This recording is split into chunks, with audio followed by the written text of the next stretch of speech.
Hi and welcome to the channel. So, by now, the entire planet knows the love story of the century. Travis Kelce, NFL superstar, and Taylor Swift, music's biggest icon. It's a fairy tale. He put her on the map. Okay, fine. She was already on like every map, but you know what I mean. We've seen the adorable handholds, the passionate kisses at the games, the viral moments. It's all anyone can talk about. But what if I told you, this fairy tale almost had a completely different first chapter? I've got the gossip. An Aussie woman has just dropped a bombshell, and she's revealed that just a few months before he was writing his number on friendship bracelets for Tay, Travis Kelce was sliding into her DMs, and she completely shut him down. Now, before we get into it, let's set the scene. This was back in, we think, around June or July last year. Taylor Swift was still on her US Eras tour. Our heroine, let's call her Sarah to protect her privacy, is a stunning, successful, and frankly iconic Aussie woman living her best life overseas. She's fit, she's fun, she's absolutely not looking for a long-distance thing with an American football player she's never met. So picture this. Sarah's going about her day when her phone lights up. And it's a message request. She opens it up, and who is it from? None other than Mr. Travis Kelce himself. Verified tick and everything. Now, according to Sarah, the messages were friendly, flirty.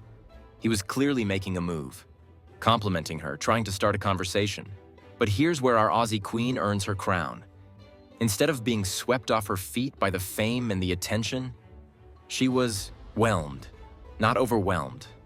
Her thought process was basically, oh, that's nice. But also, nah. She apparently thought he seemed lovely, but the logistics were a nightmare. She's in Australia, he's in Kansas City. She's not moving. He's definitely not moving. What's the point? So, she did what any sensible, self-respecting person would do. She politely but firmly declined his advances. She essentially said, thanks, but no thanks. No drama, no ghosting, just a clear, honest, this isn't for me. And then, she forgot about it. She literally just went on with her life. It was a non-event for her. That is the level of power we should all aspire to. Fast forward a few months. It's September.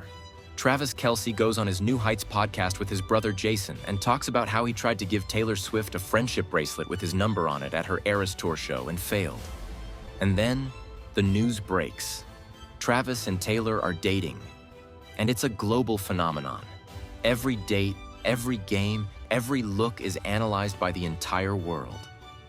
And our girl Sarah is sitting there watching this all unfold, probably eating her Vegemite toast, and it suddenly dawns on her.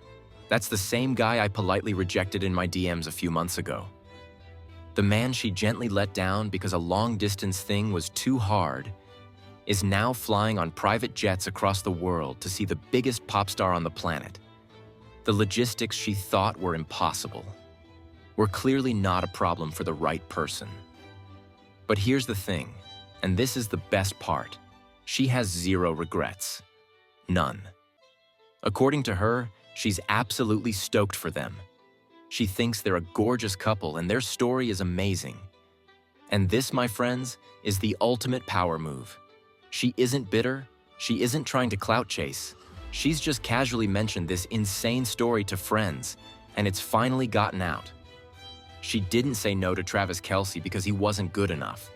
She said no because the situation wasn't right for her.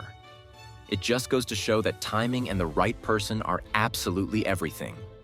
He wasn't her person, but he was very clearly Taylor's person. And the universe has a funny way of working things out. It also proves that Aussie women are just built different.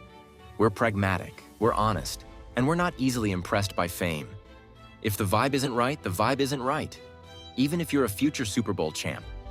So let's all raise a virtual glass to Sarah, the legend, the icon, the Aussie who said, nah, yeah, not for me, to Travis Kelce, and gave him the nudge he needed to go and find his actual soulmate. Cheers to her. And honestly, it makes the whole Travis Taylor story even better. It had a false start, a practice run. He shot his shot, missed, brushed himself off, and then absolutely nailed the game-winning touchdown of love. What do you guys think? Is this the best backstory ever? Would you have done the same thing? Let me know all your thoughts in the comments below about this.